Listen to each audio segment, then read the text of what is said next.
All right, you are so lucky because I wasn't even going to teach this year, but the more I thought about it, it's a topic that I think is stupid, but it does show up on the AP.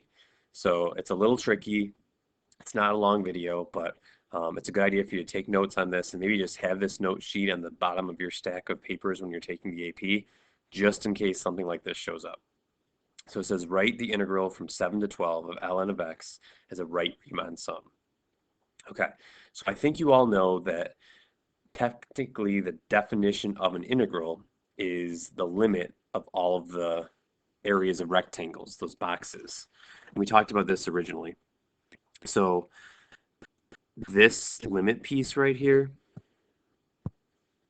this just means the sum of the areas of all rectangles.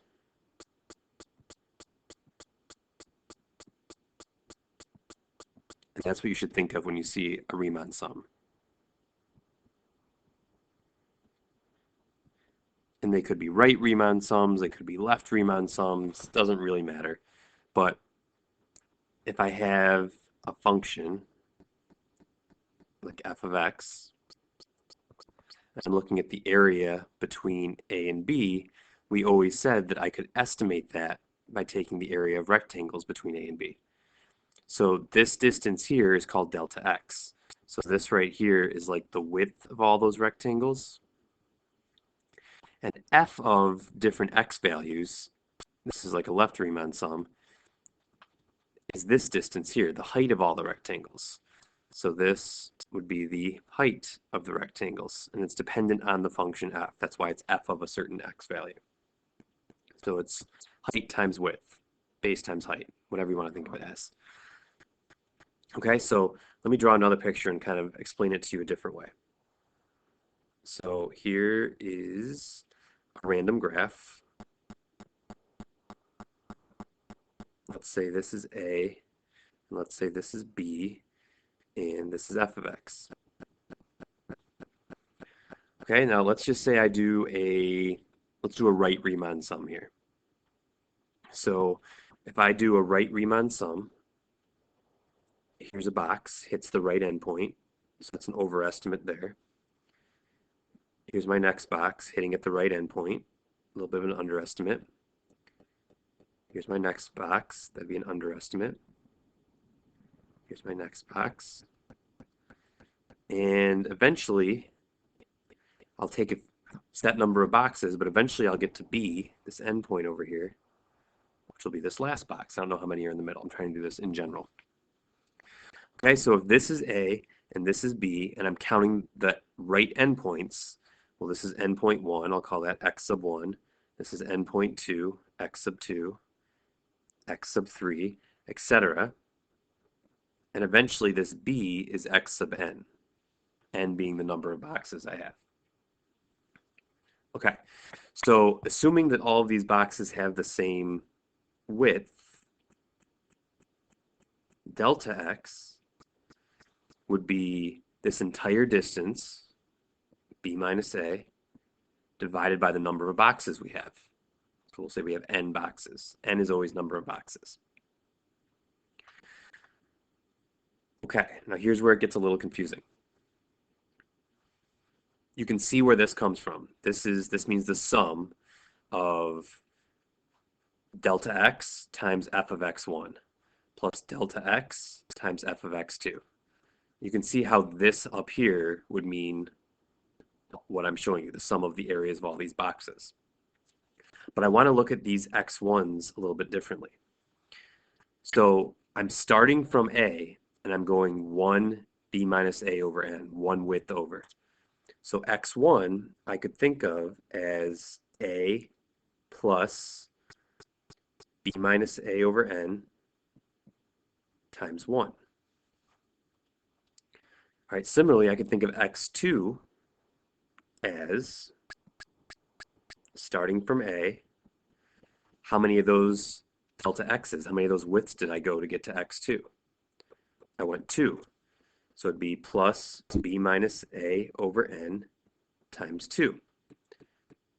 And I could keep going, and eventually xn, I'm starting from A, and I'm adding how many of those widths? Well, I've got n of them because I have as many boxes as I have them. So a plus b minus a over n times n, and notice what happens. What's that equal to? It's just equal to b, right? Because the a minus a would cancel. Okay, so all that to say, another way to write this formula right here is the limit as n goes to infinity of the sum from I equals 1 to n of f of, instead of saying x sub I could say a plus b minus a over n times whatever I is.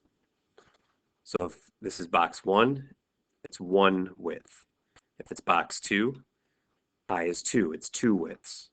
And if the I is the last one, n, it's n widths. So that's another way to write the x's. And then delta x we just showed you was b minus a over n. Okay, so that's another way. The limit of this, so the limit as the number of boxes goes to infinity. As these boxes get more and more numerous, they fit the curve better, and I would have the actual area, the actual definite integral. All right, so now let's go back to our original question. Write this integral, the integral from 7 to 12 of ln of x, as a right Riemann sum. Okay, so the integral from 7 to 12 of ln of x dx using this formula would equal the limit as n goes to infinity as the summation from I equals 1 to n. That part's never going to change because it's always the limit as the number of boxes goes to infinity of f of a plus b minus a over n. Now what's a? A is the lower limit. So for us, a is 7. Okay, what's b? Well, b is just the upper limit. So for us, that's 12. So what would b minus a over n be? 12 minus 7 is 5 over n. Okay, so f of a plus 5 over n, a is 7, so 7 plus 5 over n, plug that into the equation. So that's f. I want to plug into that equation, and it would look like ln of 7 plus 5 over n times I.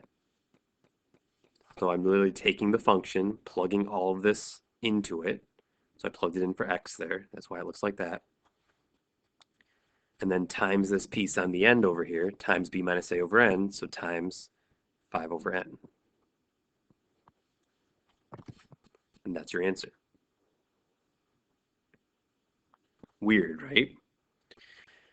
Now, if this is on the AP, it's most likely going to be one like this because there's no multiple choice this year. So it would have to look something like, here's a given integral, write it as the limit of Riemann sums.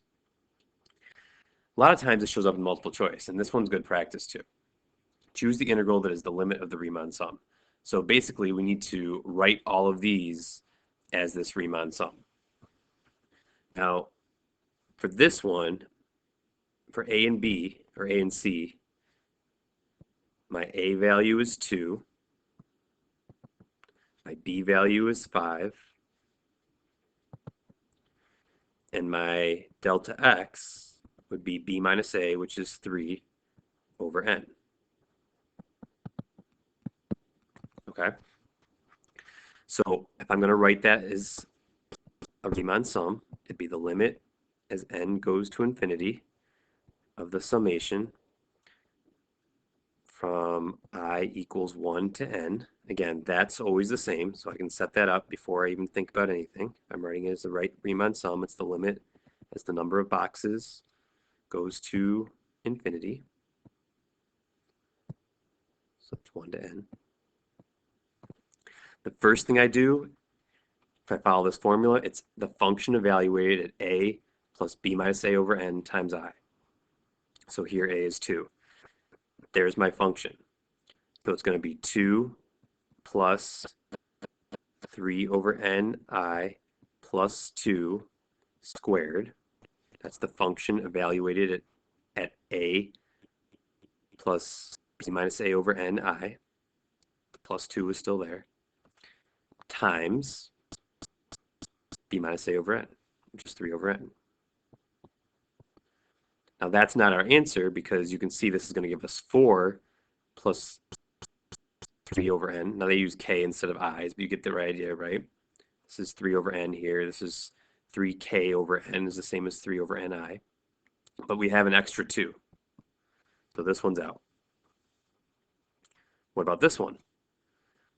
It would be, I'm plugging just into x squared now, a plus b minus a over ni squared, because it's just plugging in for x squared, times 3 over n. Is that it? Yup. Again, I used I instead of k, but that would be our answer. So that's it. Now just to get practice with these other ones here, if I wanted to write this, we'd have the limit as n goes to infinity of the summation from I equals 1 to n of, I'm plugging a is 0 now. So 0, it's 3 times 0 plus delta x is still 3 minus 0 is 3 over n. So 3 over n I plus 2 squared times 3 over n. And that might look a little ugly, but if I distribute this 3 in, there's 0 here. 3 times 3 over ni would just be 9 over ni.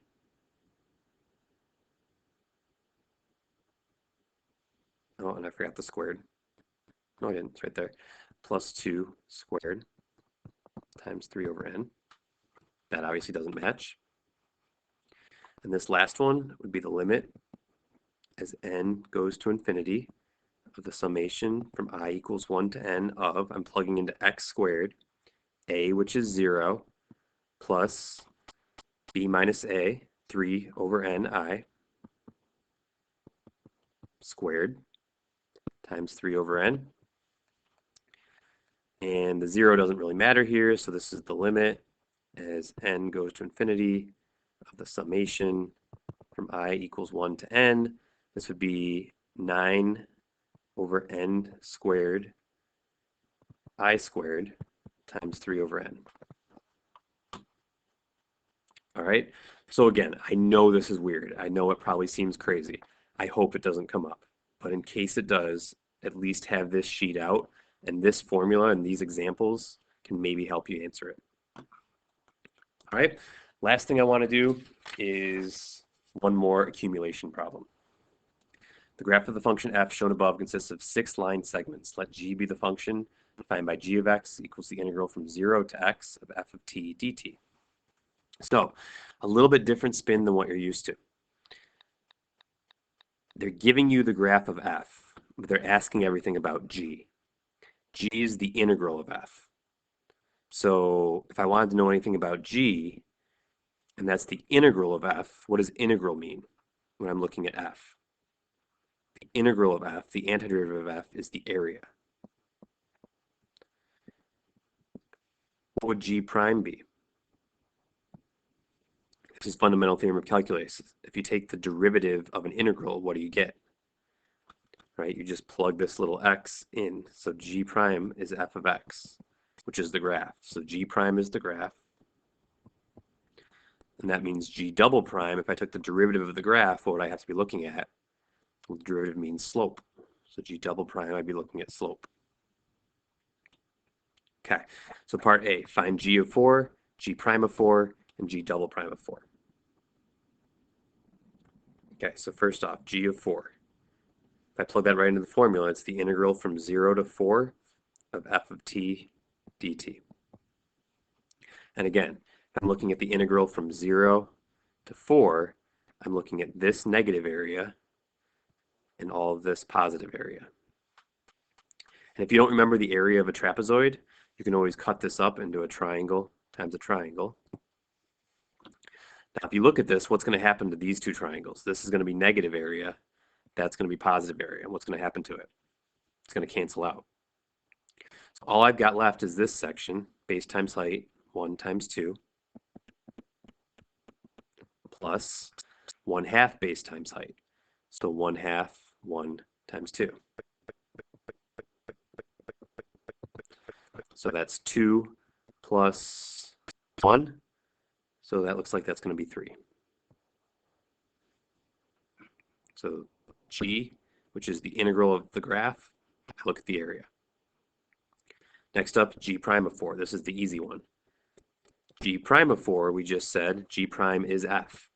So that's f of 4. And if I want g prime, I'm just looking at the graph. What's f of 4? Graph is 0. Easy peas. And then finally, g double prime of 4 would mean the slope at x equals 4. Okay, so x equals 4. Let me kind of clear this off here. X equals 4 is right here. If I want this slope, well, I can find that slope by taking the slope between these 2 points, changing y over changing x, because it's just a straight line.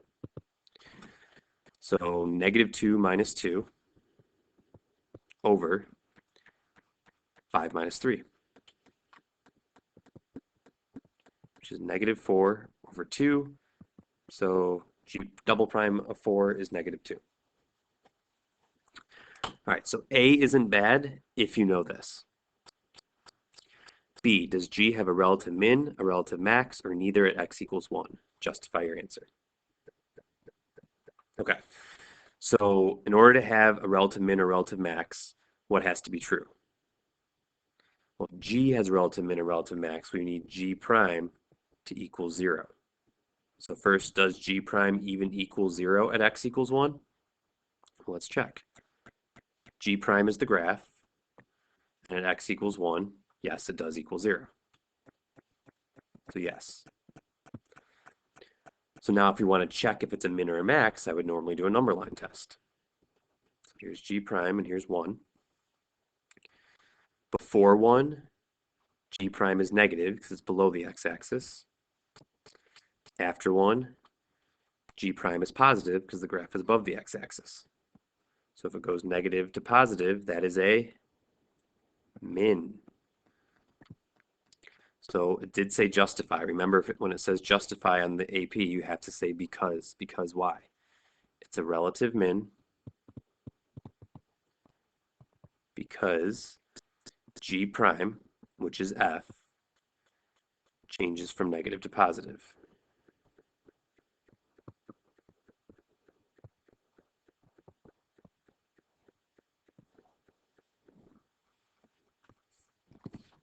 Okay? I think you're good at those types. C is the weird one. Suppose that f is defined for all real numbers x, and it's periodic with a period of length 5. So what does that mean right away? That means this goes on and on forever, and the period repeats every 5. So that's showing you 2 cycles. We usually talk about period with sine and cosine. But here's one cycle, length of 5. Here's another cycle. So if I went to 10, it would make this same shape over again. The graph above shows 2 periods of f. Yep, like we just said. Given that g of 5 equals 2, find g of 10 and write an equation for the line tangent to the graph of g at x equals 108. So this is 2 things we're looking for. First, we got to find g prime of 10, and I know g of 5. So g of 10 would be the integral from 0 to 10 of f of t dt. But I know g of 5. Okay, so I can say, this is one of those ones where you want to take from something you know, 5, to something you want to find, 10, of f of t dt should equal g of 10 minus g of 5. Because if f is the derivative, the antiderivative is g. Okay, so this is fundamental theorem. Now I know that this piece, what they tell me, g of 5 was 2. I know that that's 2. Now I don't have the graph from 5 to 10, but what does the graph of 5 to 10 look like?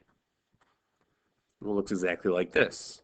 Since it's periodic, it looks exactly like the graph of 0 to 5. So if I'm looking for this area, the area under the curve from 5 to 10, wouldn't that just be the same as the area under the curve from 0 to 5? Sure. This is the same as saying the integral from 0 to 5 of f of t dt. And that I can figure out. Let's just look at the graph. Let me clear it off a little bit again for you here.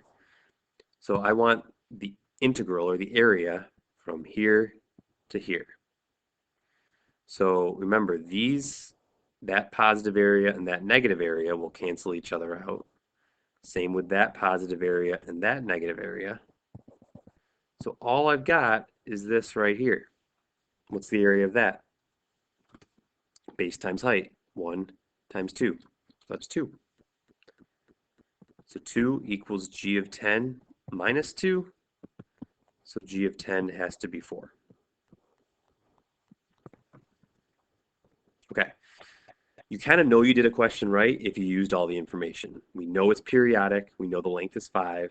Because of that, I know this looks exactly the same from by the time I get to 10, and I used g of 5 as something I know. All right.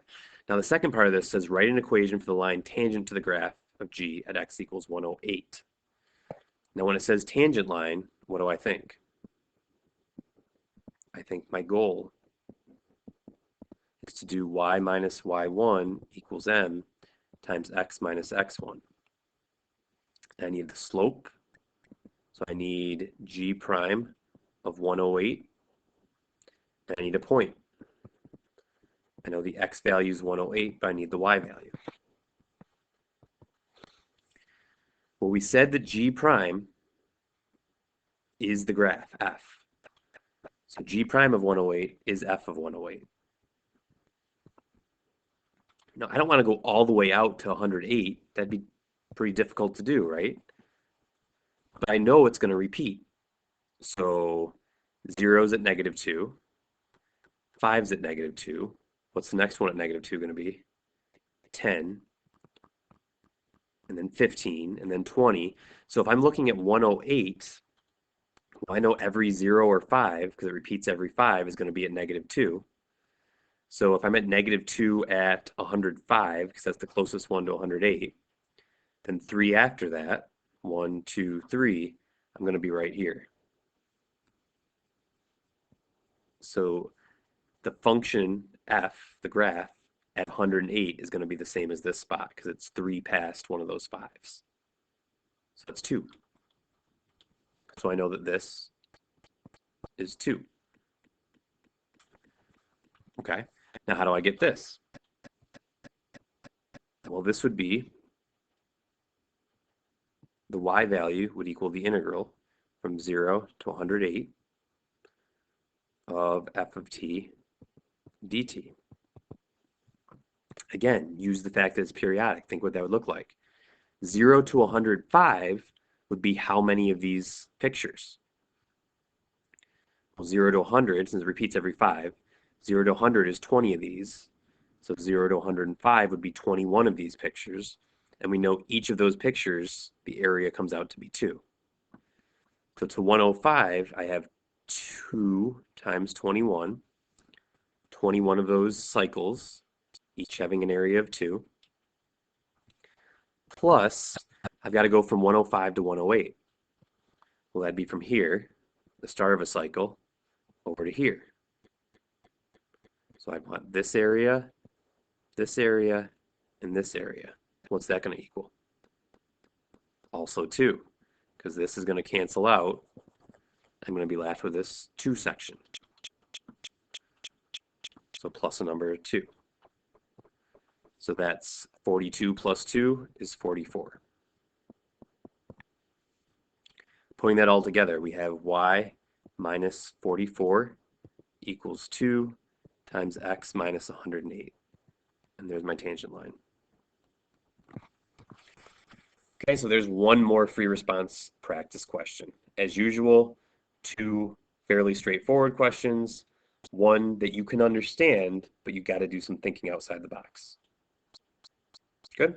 I hope that helped. And again, hopefully that first weird topic doesn't even show up, but now you have at least seen it. You've got some notes you can refer back to as a last-ditch effort if you see it. Good luck.